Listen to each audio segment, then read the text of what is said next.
世界最大機場群喺邊度呢？答案就係粵港澳大灣區。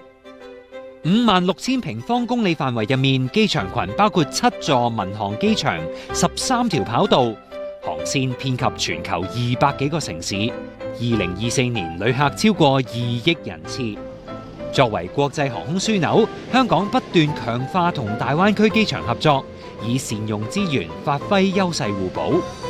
香港、珠海兩地機場開通經珠港飛，旅客可以先由內地城市飛抵珠海，再經港珠澳大橋搭專車到香港機場禁區，直接上飛機飛去世界各地，省卻辦理入境香港嘅手續。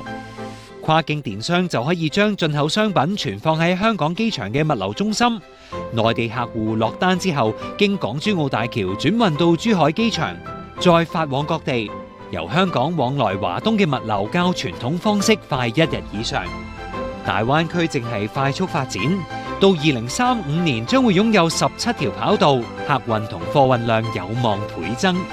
香港物流需要善用灣區機遇，增強良性互動，推動長遠發展。融入國家發展，鞏固國際優勢，團結香港，聯通世界。